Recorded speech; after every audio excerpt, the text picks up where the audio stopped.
Hey, good morning, everyone. Welcome to the quarterly policy update. Thank you all for being here today. It's always great um, seeing some names and faces of people that are here faithfully each quarter, and then seeing some new names and faces as well. So if it's your first time, welcome to the webinar. And if you've been here before, welcome back. So this is our quarterly policy update webinar. And today our presenter is going to be Maron, our policy director. She's bringing you a wealth of information as always. And then also on our call today as facilitators, I'm Jocelyn Farrell. I'm our Access Program Coordinator. Also on the call, we have Nicole Chilton, our Program Manager, Grace Gallagher, our Communications Coordinator, and Marco Ramos, our Advocacy Coordinator. So thank you to my team for being here as well. Just some housekeeping. As we begin, the webinar is scheduled for an hour and a half. The presentation probably will be closer to an hour, but there'll be time to ask questions as well. This is being recorded and it will be made public along with a slide deck on YouTube. So if you're sharing things, just keep that in mind that it will be made public. If you'd like to speak, raise your hand. We'll unmute you at an appropriate time. And then if you have comments you want to add in the chat box, you're welcome to do that at any point throughout the webinar. And we'll respond to those at an appropriate time as well. We're also going to launch a demographic poll in just a few moments, and that is just for data that we need to collect on our end, just who you are, what county you're from. So that'll be in just a minute or two. And then some ground rules to begin. We just ask that you honor yourself, practice self-care. If you need to get up and leave, that's totally fine. Model behaviors that you would like to see in others, and then honor your fellow attendees on this call. So as people share, assume good intent. You might not agree with somebody, and that's okay. But assume good intent with where they're coming from. Focus on the issues and the facts at hand, not necessarily the individuals. Look for areas of alignment with one another. And if you disagree, which you're welcome to do, we ask that you disagree respectfully. Try to be solution-oriented and to keep comments and questions brief. We definitely welcome the sharing, but we do have a lot of people on the call. So try to keep it brief so we can hear from everybody who has a question, who wants to share something. I think that's all we have for the ground rules. If there's anything else that you think of that you want to kind of add for rules, you're welcome to add those to the chat as well. So with that, I'm going to pass it over to Maron to begin her presentation, and I will launch the poll right now so we can get that demographic information from you. So I'll stop sharing, give that back to Maron. Maron, I think you have the ability right now to share yours. There we go. Hello. Can you see? Hi, everybody. It's good to see everyone. So today, we will examine the provision of the Budget Reconciliation Act of 2025 and HR 1 related to healthcare. We have condensed the key provision of HR 1 and included links to relevant sources for further reading. We'll have the opportunity for Q&A throughout the session.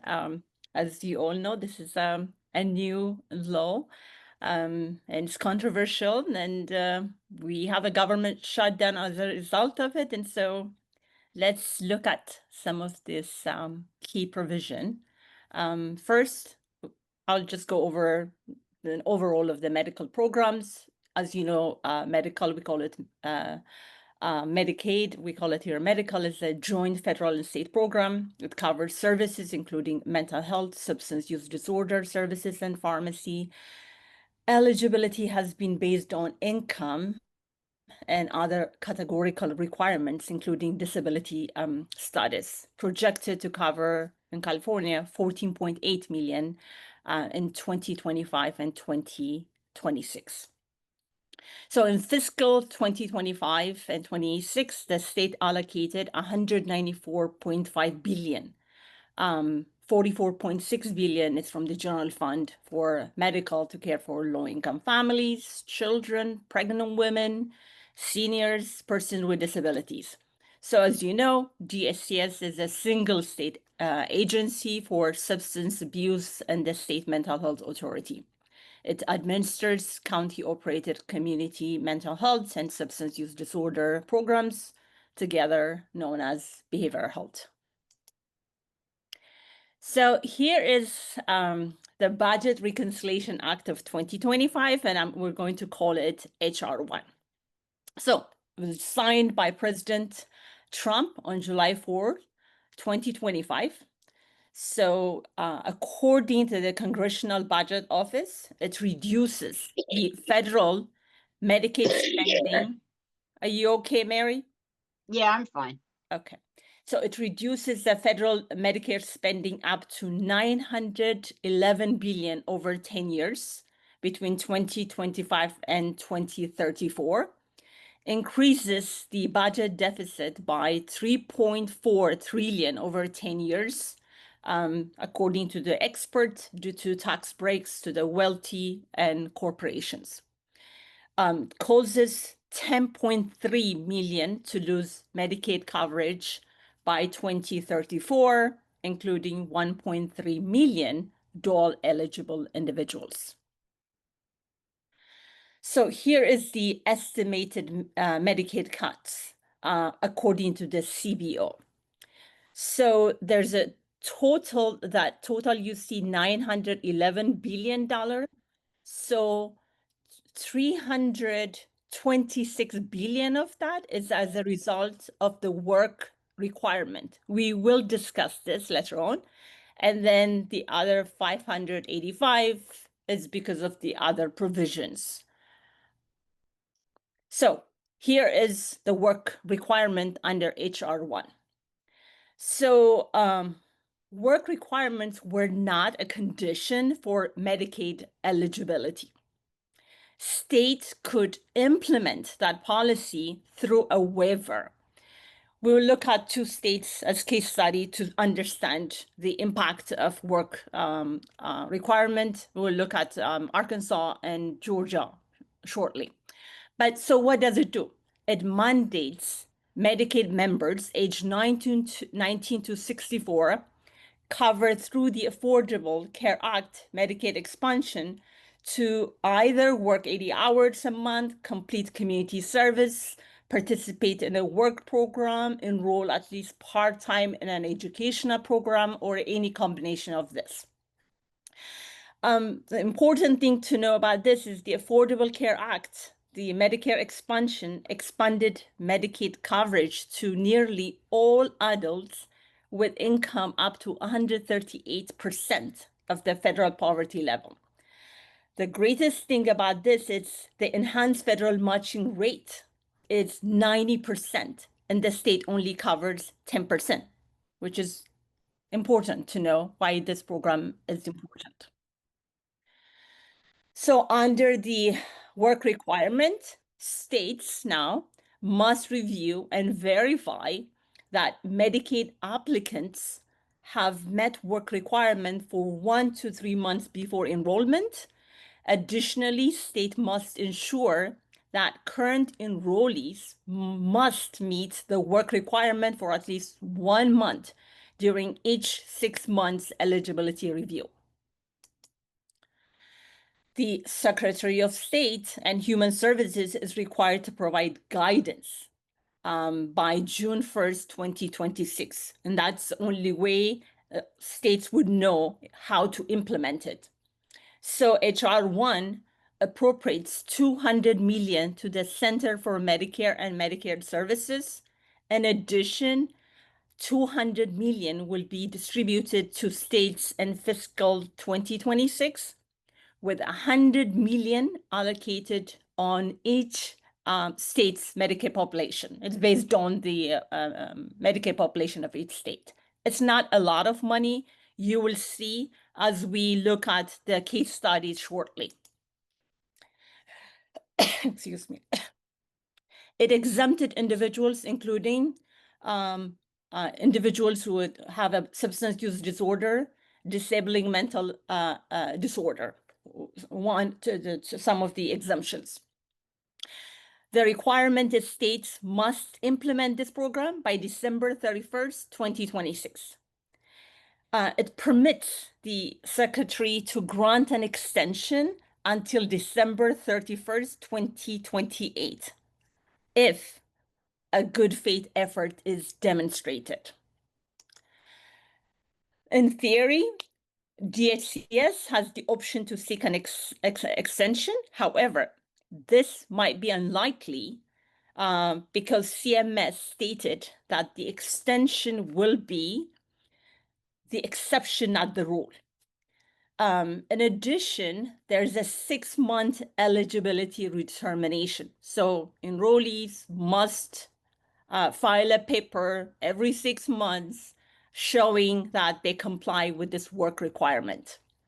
So for non-compliance, states send a non-compliance notice to Medicaid members. They have 30 days to comply or be disenrolled. Very important for us to know, most Medicaid enrollees are working. So here is an incredibly good report prepared by the Kaiser Family Foundation. Out of the 26.1 million Medicare enrollees, 64% are already working. And so who are not working? Those who are attending school, those who have illness or disabilities, those who are providing caregiving, or those not working because they have retired or inability to find work and other reasons. But 64% of them are already working, and the rest have a very legitimate reason for not working. So I want us to look at the 2 case studies of the Arkansas and Georgia that implemented the work requirements so that you can see what happened there. So case study 1 is Arkansas. During the first Trump administration, states were encouraged to apply for Section 1115 waiver with work and reporting requirements. So Arkansas implemented a new work and community engagement requirement policy in June 2018. And this is for Medicare expansion enrollees between the age of 59, and then it expanded it in January 2019 for those age 19 and 49. So this Arkansas work and community engagement policy also required 80 hours per week, per month of work or activity, such as job training and community service, similar to what HR 1 is trying to do. They had a target population of 100,000 individuals from Arkansas between the age of 30 and 49, at or below 100% of the federal poverty line. And these are individuals making $15,000 a year for a single. They exempted those age 50 plus, pregnant, with dependent children, enrolled full-time as students, or physically or mentally incapacitated.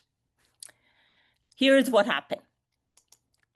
By December 2018, after they implemented this work requirement, 18,164 individuals had lost coverage for failing to report their work status or exemption due to a combination of administrative hurdles and a lack of knowledge about the policy changes. I will explain what that means. So the policy increased the uninsured rate for individuals age 30 to 49 from 10.5 in 2016 to 14.9 in 2018. That's not good. Those whose coverage ended were younger and healthier. Those who were disenrolled experienced poorer medication adherence, delays in care, and medical debt. So the Biden administration rescinded program approval in March 2021. So the key findings were Arkansas, with that experiment of the work requirement, enrollees face significant confusion regarding the online portal and eligibility requirements, including among students who were unaware that school hours counted as work. 95% of the target population already met either the work requirements or the exemption. So targeted enrollees, particularly in rural area, lacked local employment or volunteer opportunities. So they were unable to comply with the work requirements. All this become very important as we discuss the, the implementation of HR1 in California. In addition, what did they find? Community organizations lacked the capacity to conduct effective county level outreach. Only 10 to 15% of the state mailer, the notice they send out, reached the targeted enrollees. So imagine only 10 to 15,000 out of 100 individuals received this information. And that's not a good outcome. Among those who received the mailer, the report found that enrollees were unable to understand its content because it was not simplified. So they said phone, text, or email was the most successful method of communication. However, there are only very few valid information available. So it only reached a small group of people. So now let's look at Georgia. Georgia too, in July 2023, Georgia implemented what they call the Georgia Pathways to cover a program referred as Pathways. So this initiative is a non-ACA Medicaid expansion designed to provide coverage to parents age 19 to 64 with household incomes 35 to 100 federal poverty level, and adults without children with income from 0 to 100 of the federal poverty level. So this too required 80 hours of work, just like Arkansas, HR1, work training, community services, or education per month. Imposes monthly reporting requirements, just like HR1, with a 6-month exemption after meeting the threshold. 16.1% of Georgians aged 19 to 64, about 246,365 individuals, are currently eligible for Medicaid coverage under the pathways. Of those, 65% are employed part-time. This is important, that the reason we're reinforcing this notion that most of them are working is because later on we'll show you how this work requirement is really detrimental to coverage. So what happened in the outcomes in Georgia? As of July 2023, Pathways has lost has a cost over 100 million of mostly federal funds to implement. So they had $100 million, and then Georgia spent out of that 100 million, 55 million of this in developing a digital platform to verify compliance with work requirements. Unfortunately, the platform experienced technical difficulties, resulting in denied eligibility and disenrollment. In August 2024, Georgia's governor announced a 10.7 million ad campaign aimed at boosting pathways to attract low enrollment, to change the trajectory. One study found that nearly 80% of the cost spent through the June 2024 went to program administration and consulting fee, not paying for actual healthcare.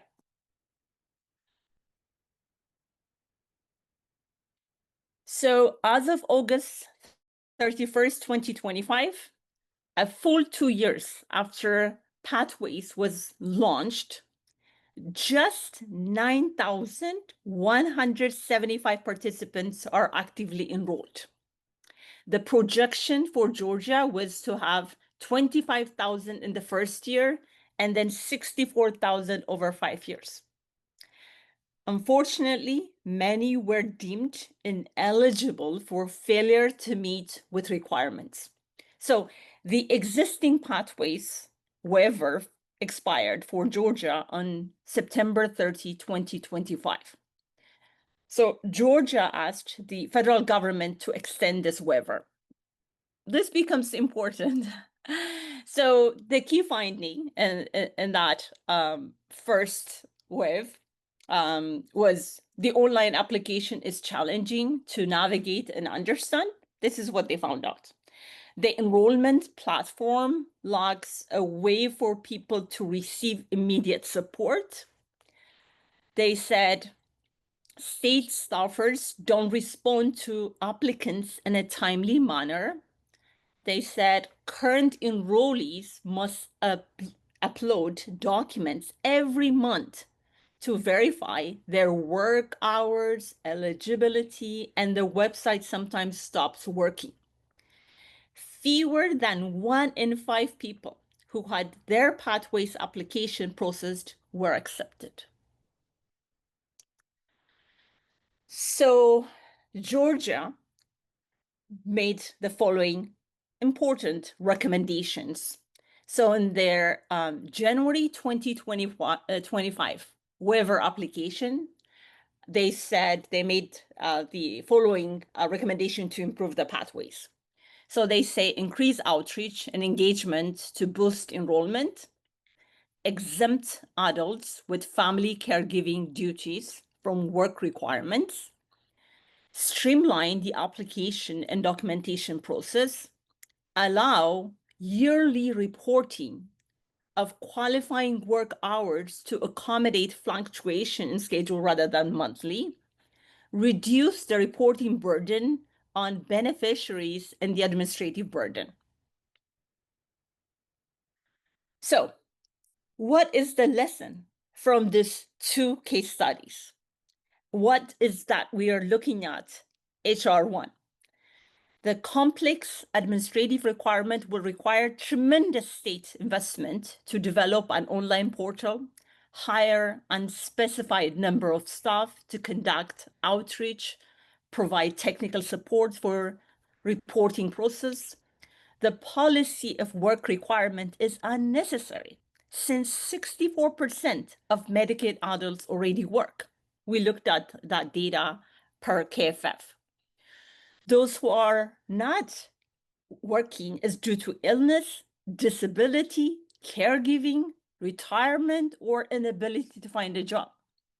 So for Medicaid members, the work and reporting requirements create administrative hurdles to obtain and maintain coverage, particularly for those who already face employment barriers. This could be challenging for individuals with serious behavioral health conditions, adding yet another hurdle to getting care. So we can pause here to ask question, or we can look at specifically the impact of HR1 in California.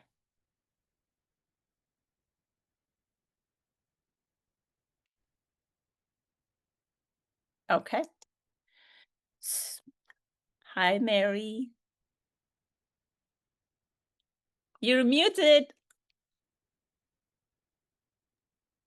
Okay. California has a special program called Working Disabled Medi-Cal for people that are disabled and working. And I'm wondering what the impact of all of this is going to be on people that are getting Working Disabled Medi-Cal. Those are the exempted groups, Mary. They're exempted from this. Okay, but if you're getting Working Disabled and you're not working, what happens? So that will be counted towards this requirement. You can submit that you're working this many hours, and that would be part of your, the information you would submit Okay. to continue receiving the benefit. Okay. Deborah, I can see. Dina, I think is her hand Dina, up. hi. Hi. So I have a question. On bullet number 2, it says 400,000 adults may lose their coverage. So the remaining amount of that 3.4 in bullet number 1, is that children's? Are those kids? Are those children? So no. So you're looking at the impact on in California. So the 3.4 as a result of this, 3.4 million medical members. These are adults will Okay. lose. Okay. And then okay, so the impact of this in California, let's go back and talk about it, is about 3.4 million medical members may lose coverage, increasing the uninsured rate and costs for providers. As we discussed earlier, there's a 6 months eligibility redetermination. Every 6 months, medical enrollee must submit that they comply with the requirement. As a result of that, 400,000 adults may lose coverage. So according to CHSS, they said the potential loss of $30 billion in federal Medicaid funding yearly. It presents a significant challenge for agencies requiring rapid system development for eligibility verification and compliance given limited funding and tight deadline. So the impact of work requirement in California.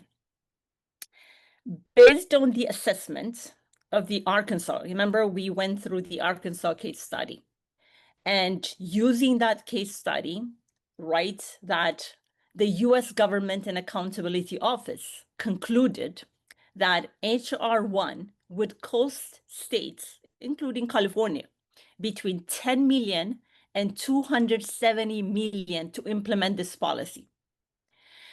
The JAD Foundation is a nonprofit organization focused on preventing suicide for low-income teens and young adults, estimates that nationwide, about 40% of rural children and 38% of urban children covered by Medicaid will lose vital access to mental health services due to excessive paperwork requirements, because it will impact family as well.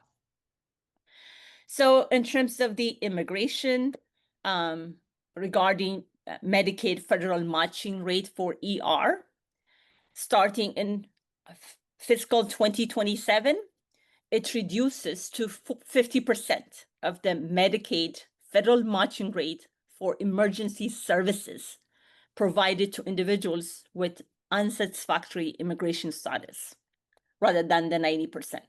So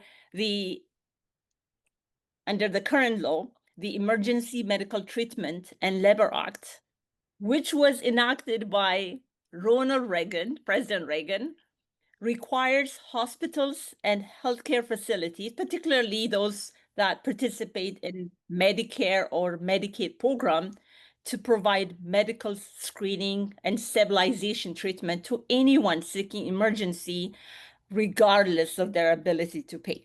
So the federal matching for that was 90%, now reduced to 50%.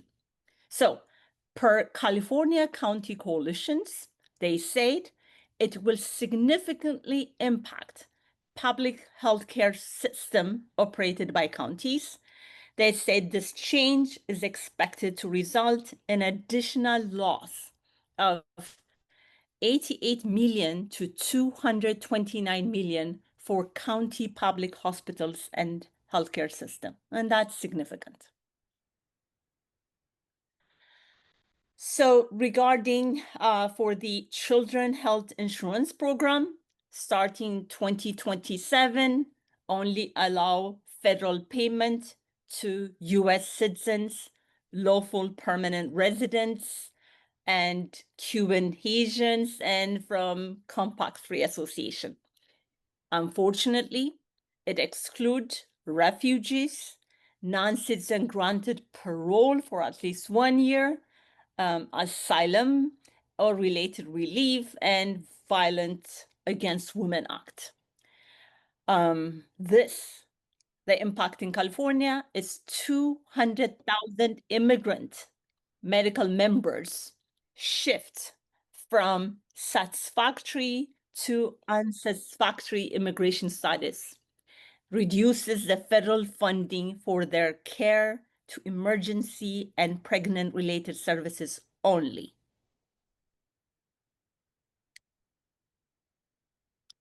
So another provision of HR 4 is the cost sharing.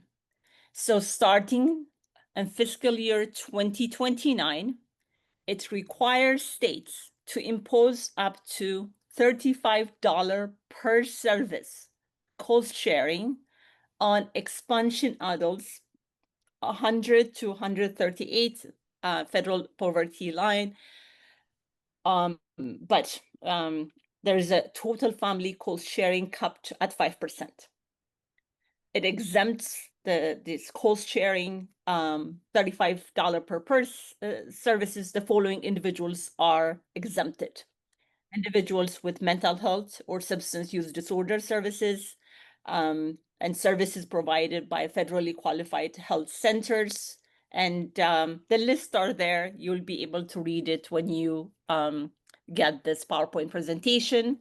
States may allow providers to deny services for non-payment of co-payments. And fortunately, we live in California. I don't anticipate this happening in our state. What are the cost sharing change? Currently, Medicaid enrollees only pay for emergency care, pregnancy-related care, and family planning. So the proposed $35 per service copay could be a barrier to care, potentially leading to chronic illness. According to the KFF Health System Tracker, in 2023, over 1 in 4 adults delayed or went without care due to cost. It will disproportionately impact Hispanics, Black, Asians, and white, affects both urban and rural population. Now let's talk about Cover California. So the impact of HR on Cover California. It's limiting premium tax eligibility to permanent residents.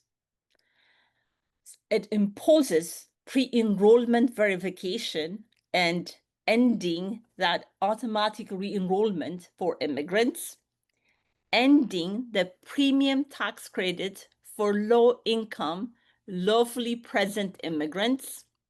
So in terms of the affordability and coverage change, it removes caps on repayment of excess advance premium tax. What does that mean?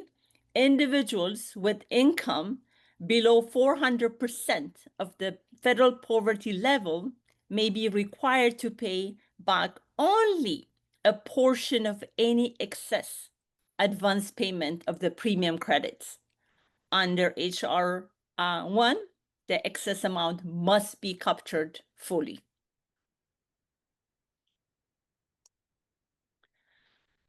So as we discussed earlier, there are restrictions on Medicare eligibility. It's only to those who are US citizen, lawful permanent residents. We had this discussion before, and the exclusion groups we discussed already. But in terms of the Medicare enrollee who do not meet this requirement, are subject to disenrollment within 18 months of the section's enactment. So this is the major new issue that everybody's talking about. Its impacts on premium tax credits.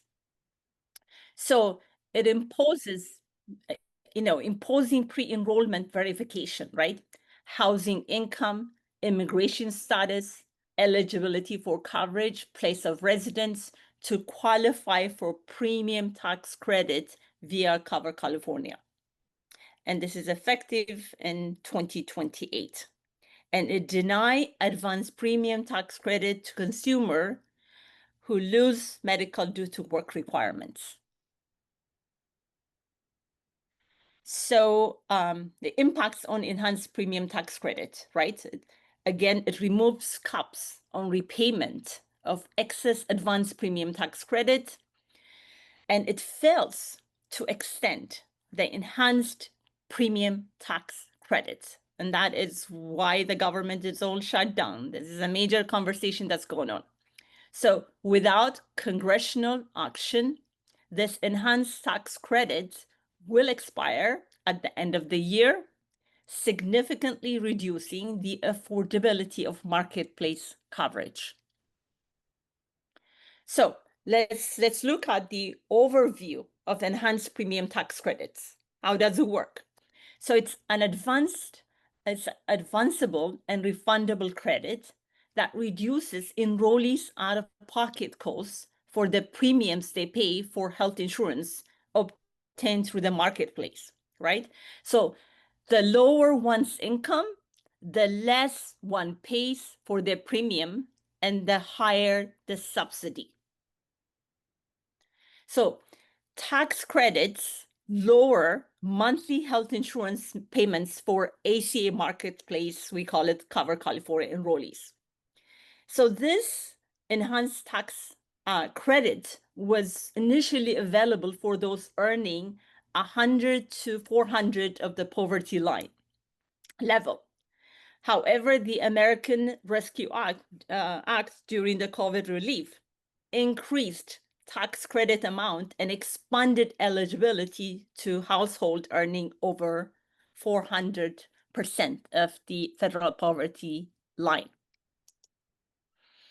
It also capped out-of-pocket premium for benchmark plans, right? So as a result of this incredible subsidy, enrollment surged from 11.4 million in 2020 to 24.3 million in 2025, driven by increased credits. So enhanced premium tax credits were set to expire at the end of 2022, but were extended by the Inflation Reduction Act through 2025. So what is the impact of eliminating that enhanced premium tax credit in California?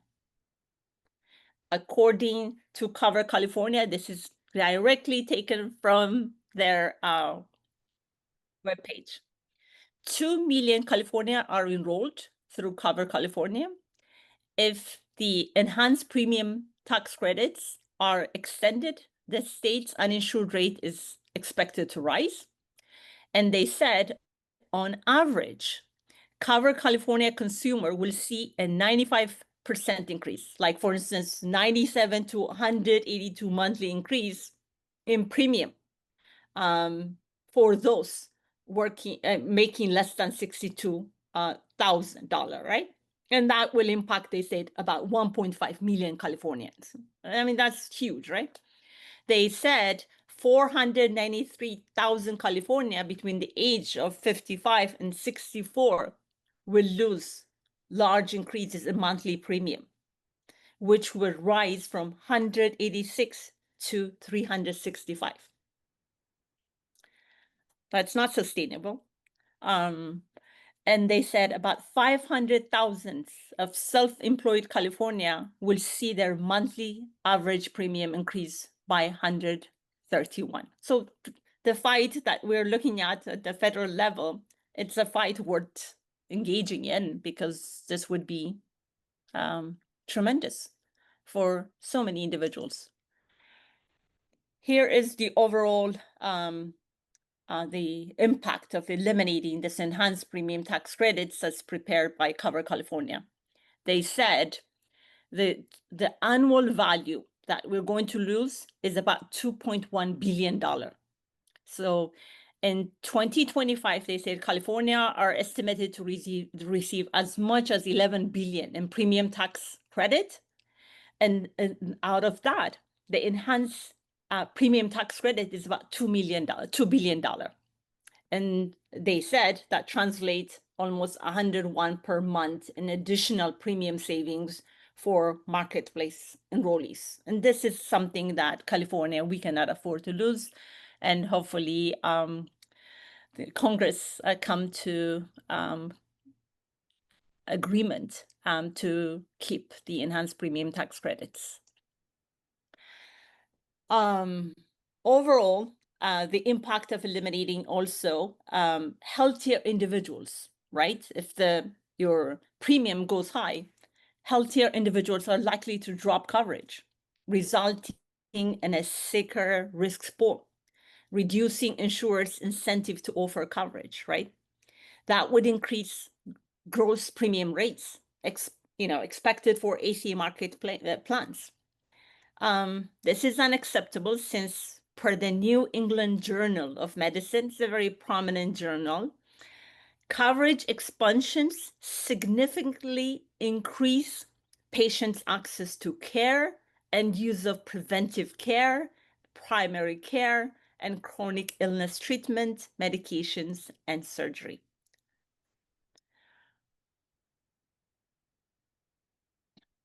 So we'll talk about the, either we can stop and discuss and answer your question, or we can go and look at briefly how HR 1 will impact the social safety net programs.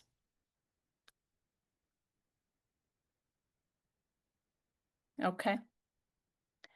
So I know you have this information, you can look at it, but I just want you to bring it to your attention that this HR 1 will impact the CalFresh because it adds work requirements.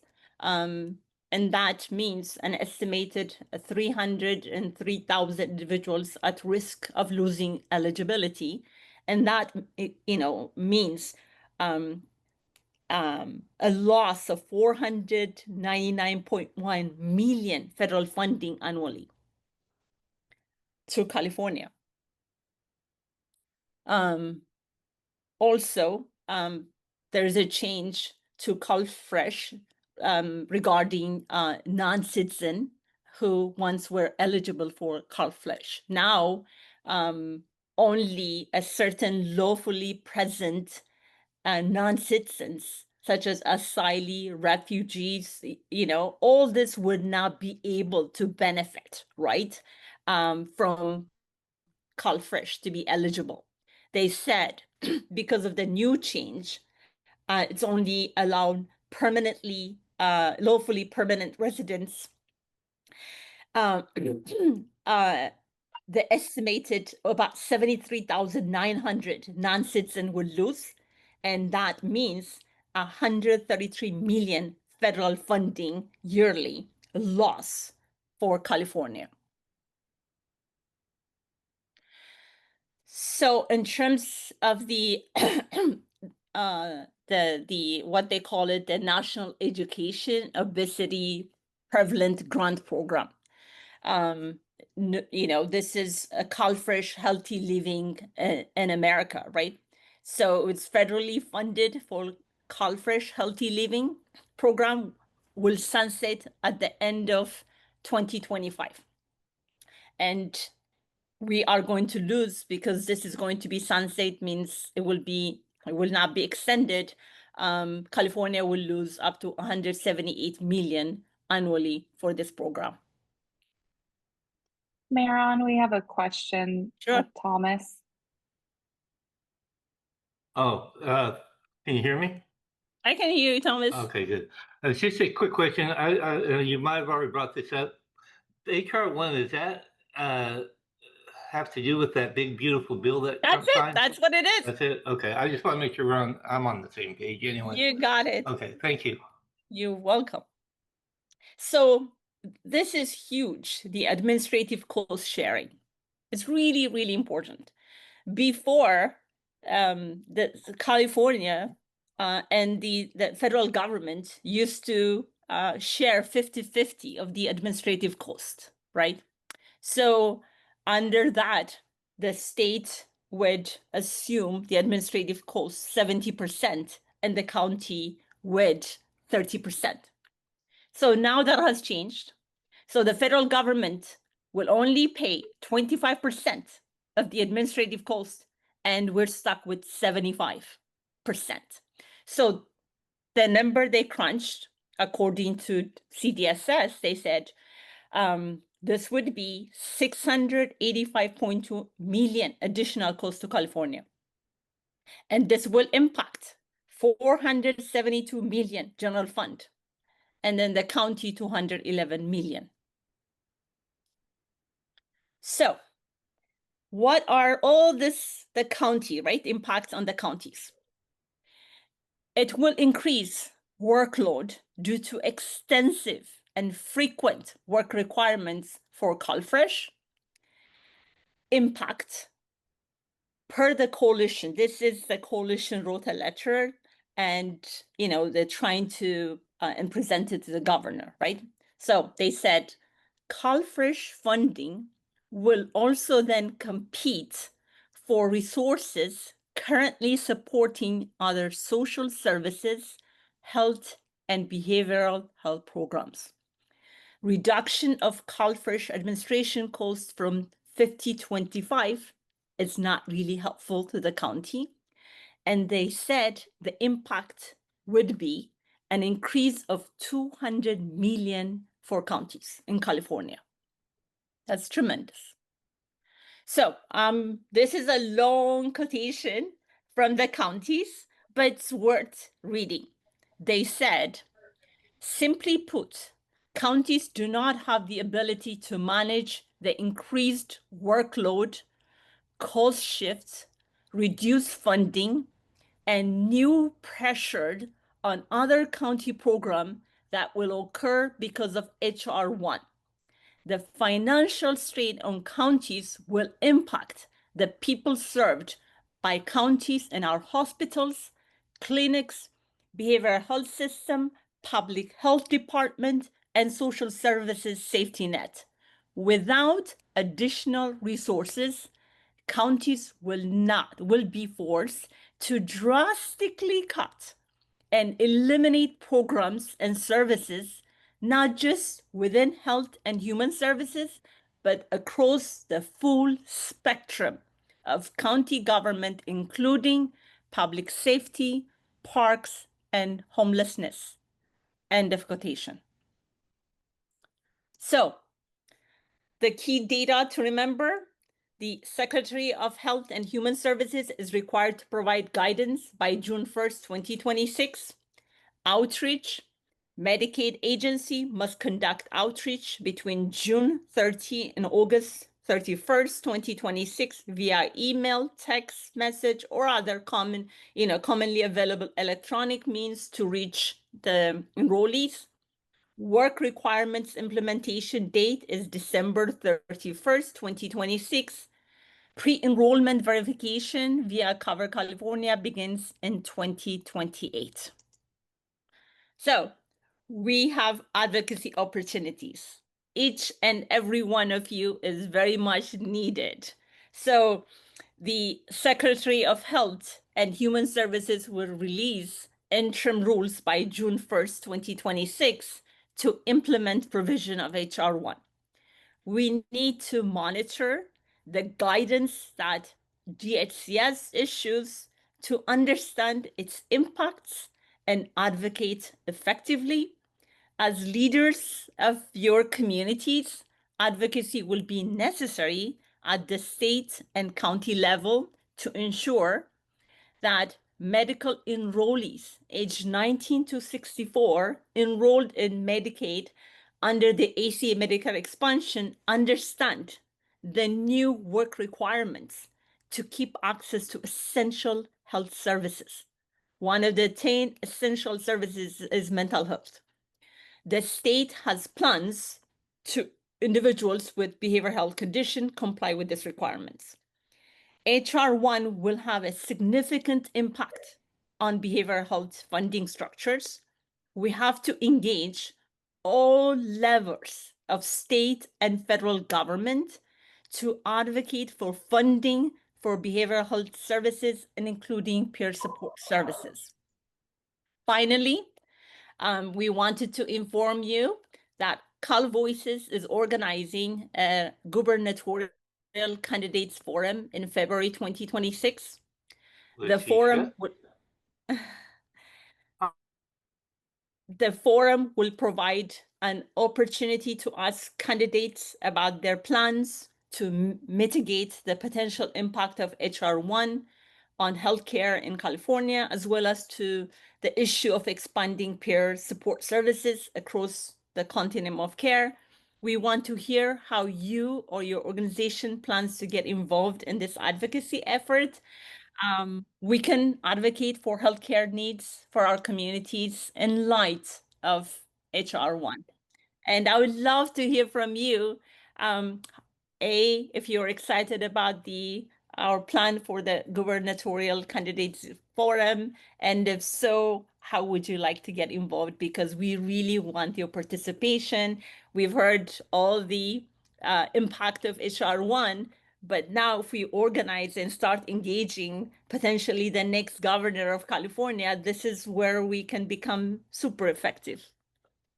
Thank you for your time. I appreciate you.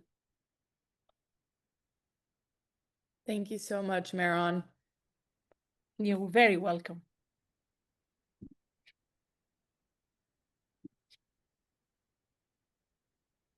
Yes, thank you, Maron, for that wealth of information as always. And thank you everybody who came today. Like I mentioned before, this will be posted to YouTube with the slide deck probably within the next week or two, within the next week or so. So you're welcome to access it there. And of course, reach out if you have any follow-up questions for our team or for Maron.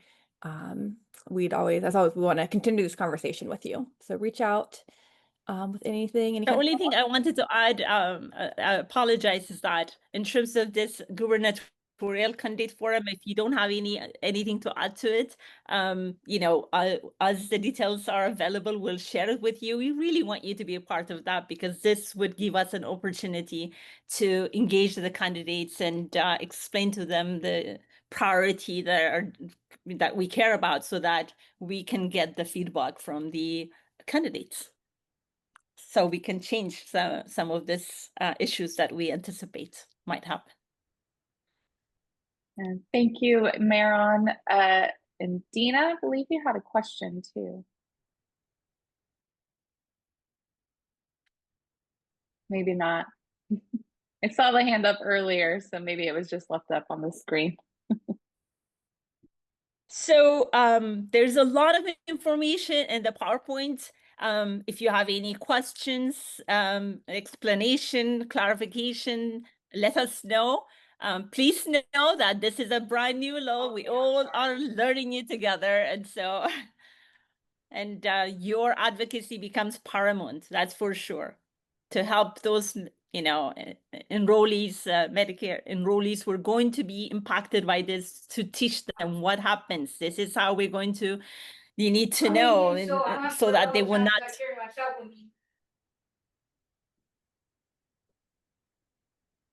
Thomas, you had a question? Yeah, I guess I'm not muted. I thought I was. Okay, I got distracted. At my age, that's not good, because I forget the question. Now, here's what I like to, I'm trying to, we're all in this process where we're trying to figure out what we're going to do starting next year. And one of the biggest questions is trying to figure out the state's plans on allowing us to bill Medi-Cal, not just for SMIs, but trying to work over on the other side, like with AB 96. I don't know, I'm not quite sure where we're at there. Hopefully that gets passed. But I talked with CSU Stanislaus yesterday, and they're starting the CHW training program over there. It's probably going to start around January, that they're offering for free And I'm wondering if that might be a good idea to jump in on something like that to maybe have an option on our billing issues. What do you think about that? I cannot give any opinion about those who wanted to expand and get more training, but I can I can address your issue in terms of the peer support services specialists, their ability to provide services in non-specialty mental health. Not only that through AB 96, in addition, we have approached the commission, the Behavioral Health Commission, to facilitate a discussion. And so we are waiting for the response. In addition, we have put together a bill proposal and submitted to the commission, asking them to sponsor it for us. And it will do exactly what you suggested, in that the peer support specialists will be able to provide services and then non-specialty, not restricted to the county.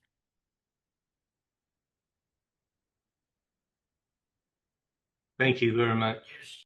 You're very welcome, Thomas. It's good to see you.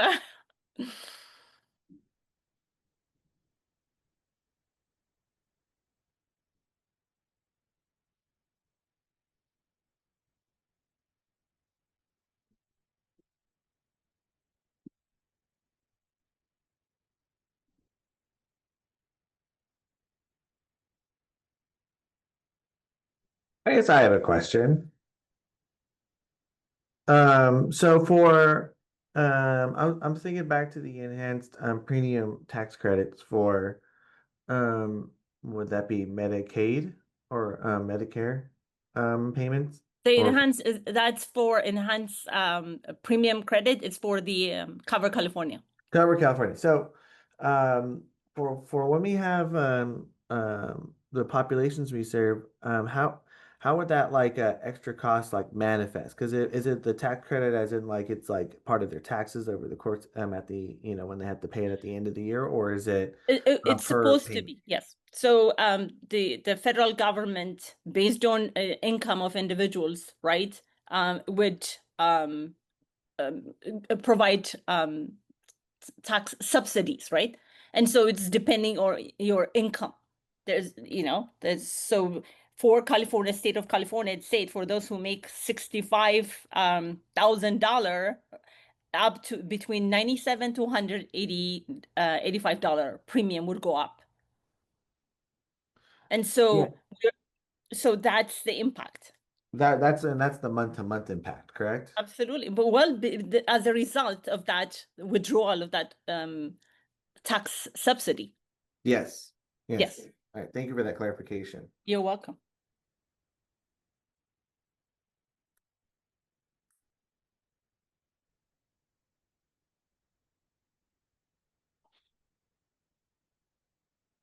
Maron, I'm looking through the chat to see if there's any other questions. Everyone's saying thank you for the information. It was a great presentation. Thank you so much. Don't know if there's any other questions or anybody who wants to raise their hand or unmute. Feel free. Hi, Thomas. Okay, Thomas again. Hi, Thomas. When do you think this slide deck and recording will be available on YouTube? I will try to get to that in the next few days. Okay. Will it include the answer that Marin gave me on my question? The recording? It's still recording right now, so Okay, good. All right. the whole recording That's will the be, important part because I didn't write it down. it'll be there for you, Thomas. I'll All right, email thank you. it to you, Thomas. Okay, thank you. I appreciate it. I have to give it to my boss. That's the only reason why. You got it. After Maron. this, I'll email it. Thank you. Maron, will you email it to me too so I can put it in our access? Oh list? yeah, absolutely, Grace. Thank you.